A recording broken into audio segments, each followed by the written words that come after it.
Okay, so how many times have you rebuilt the exact same backend? CRUD, auth, admin panel, file uploads. A lot of the time, what looks like building is usually just rebuilding. What if you could point one tool at your existing SQL database and get a full backend?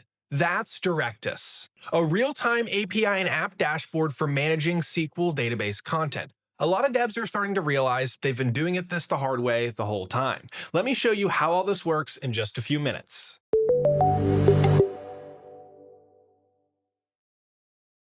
The biggest backend problem for most of us isn't complexity, it's repetition. We're not solving new problems, we're wiring the same code again and again, and that really just eats into our time. Directus cuts all that out. It connects straight to your Postgres, MySQL, or Oracle database. No migrations, no rebuilding your whole schema somewhere else. We instantly get REST and GraphQL APIs, field level permissions, real-time subscriptions, flow and automations, file handling, and a clean admin UI. Now, the cool part here is your database just stays. It's not some duplicate layer. That matters way more than it sounds. Now let me show you. If you enjoy open source tools and coding tips to speed up your workflow, be sure to subscribe. We have videos coming out all the time. All right, now starting from absolute zero with a clean Directus install, no database tables, nothing preloaded, just a completely blank canvas after I already made an account here.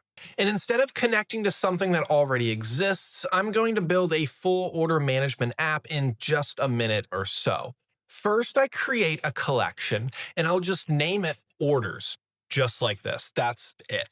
Now the app has a place to store data, and we can add more details into it now. I'm going to select and override the ones we need here, so things like customer, date, really all that fun stuff. Then I can manually add in any other fields that we would think we would need for something like this.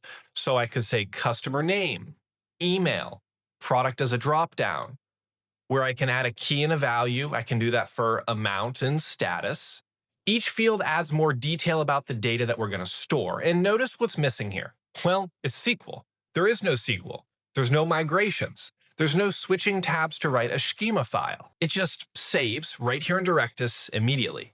Now I can just jump into the content view and start adding orders. So I can add the first order here, just a dummy account.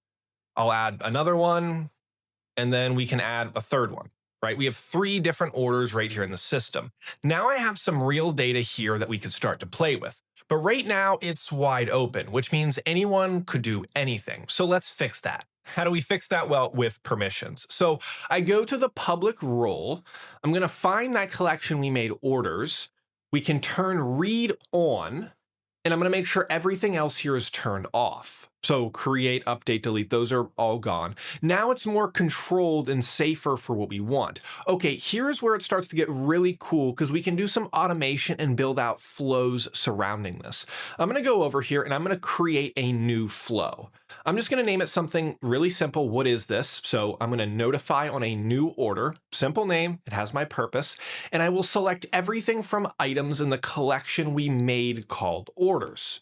Now I can build out a trigger, and for the trigger, I hook into when a new item is created, specifically in that orders collection. So now every time a new order comes in, something is going to happen. I'm going to add in an operation. We're going to send an email. It's going to write a subject. I'm going to add my email to this. And then in the body, I'm going to pull in the order data. So anytime a new order goes in, it's going to push that data through into an email. Now I can save this operation, and we're going to save the flow, and we're done. Okay, now watch this.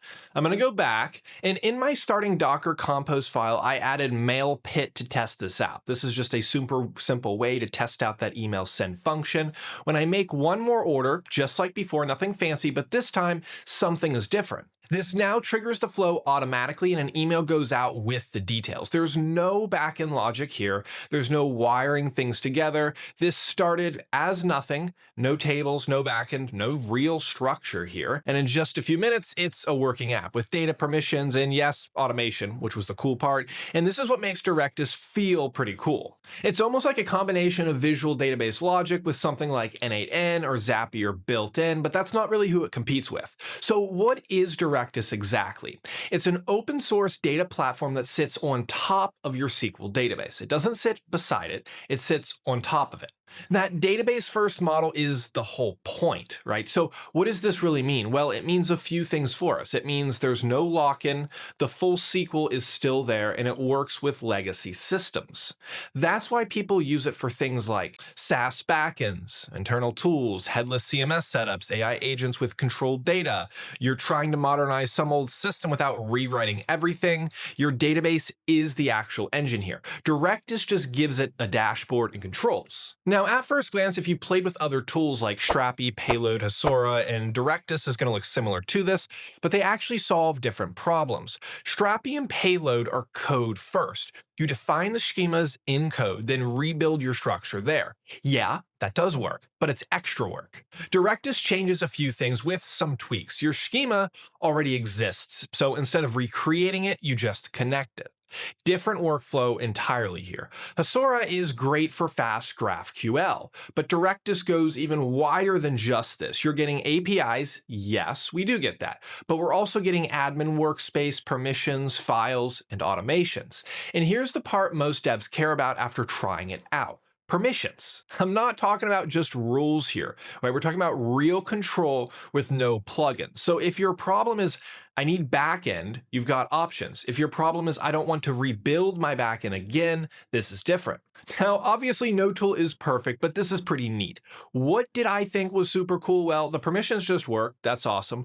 Flows remove a lot of the busy work we're doing. The UI was really clean and fast, and it's easy to deploy with Docker. On top of all that, it scales really well. But with all this good stuff, of course, there's always these drawbacks. So the trade-offs are going to be things like advanced flows can take time, right? If you've ever played with N8N, anything else, you get it. Docs are not always there, and if you self-host, you need to manage the infra yourself. Plus, complex setups can get messy locally. Directus just removes a very specific kind of repeated backend work. So is Directus worth it? For a lot of us, probably yeah, it depends on what we're doing, especially if you already have SQL data, or if you're tired of rebuilding these basic backends we're doing all the time over and over, then yeah, this is some real value. It saves time, it reduces maintenance, and you keep control of the data. Once again, it's open source. We control that. When would you not use this? Well, if you're in a strict TypeScript, like a huge mono repo, probably not, right? If you don't have an existing database, probably not. And you want everything defined in code from the start, then something like Payload just makes a lot more sense here. But if you're thinking right now, wait, this can just sit on top of my database, yeah, it can. So it might be worth trying. If you enjoy open source tools and coding tips like this one, be sure to subscribe to the Better Stack channel. We'll see you in another video.